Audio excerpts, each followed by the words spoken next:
Hey, what's up, guys? Welcome to the Texas Mortgage Boss Podcast. My name is James J. And today's topic is going to be about supply and demand.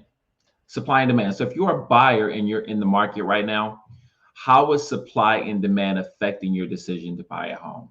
Let's talk about it.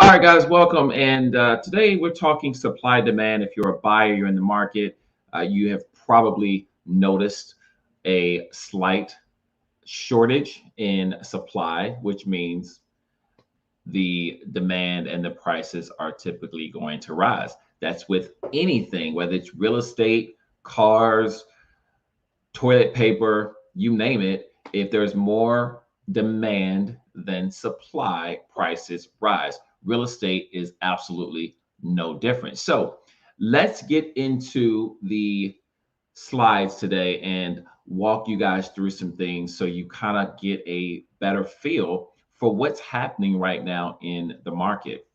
So, what do supply and demand tell us about today's housing market?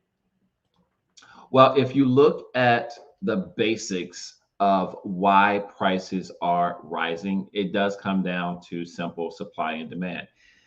Based on the National Association of Realtors data, they have come up with a chart here, as you can see, with states that have extremely strong demand. Okay, we're in Texas, I'm in Texas. Obviously, Texas is an extremely hot market, right along with Florida and Tennessee being some of the top places in the country for demand. So, what that does is prices start to increase. Now, I know a lot of people are thinking they want to wait until 2022 because they believe prices are going to come down. May want to rethink that as we go through this. Now, this is a projection for next year. Okay. So for 2022, there are 5 entities that do projections for a living, essentially. That's part of what they do. So the MBA, which is the Mortgage Bankers Association, Freddie Mac, HPES, Fannie Mae, and NAR, National Association of Realtors, they have all predicted interest, excuse me, not interest, but home price forecast for 2022. As you can see, every single entity is predicting prices to increase. All right. So the average, if you take the average of all 5 of these entities, it's about 5.2% price appreciation in 2022. So what does that do for you as a buyer if you're thinking, you know what, I want to wait?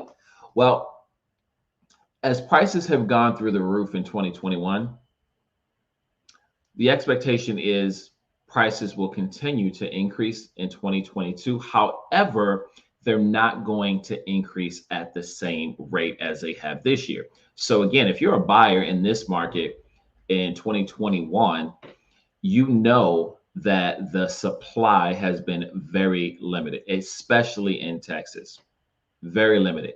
So you are competing with multiple offers, and it is very deflating at times if you're a buyer, especially if you're a first time buyer in this market. So but waiting until 2022 may not be the best move for you because prices will continue to increase. So the prices of 2021 and the interest rates of 2021 both are projected to increase in 2022. So while prices may not increase as much as they have in this 2021 year, they're still going to go up in 2022. So the same house you're looking at this year in 2021, that house will be more expensive in 2022. Just pretty straightforward, simple economics here. So while you may have a situation where you have no choice but to wait, I highly encourage you to think about making a decision earlier. All right. Meaning the end of 2021 or the very first part of 2022, because your financial your buying power essentially for this year in 2021 is going to be less in 2022. That's what it comes down to. So you're going to have less buying power because interest rates will go up, and along with the prices on homes, they're going to go up as well. So really the bottom line is this: if you're thinking about purchasing or getting into the market this year, we're kind of getting to the end at this point. We're at the end of the year right now, and 2022 is going to be here before we know it. What does that mean for you? Okay, again, you may not have a choice but to wait for one reason or another. Maybe you don't have a choice. You have to wait till 2022. You're locked into a lease. You've got a job situation where you have to wait till next year to be able to qualify for a mortgage. But just keep in mind, if you're waiting for the prices to come down, no one, and I mean no one, is projecting that to happen. Okay, what they are projecting is that the prices won't increase quite as much as they have in 2021. Right, but they're still going to go up.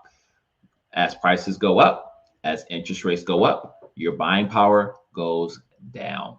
It's pretty simple economics. So if you have questions, please reach out to me. I'll be glad to help you in any way we can.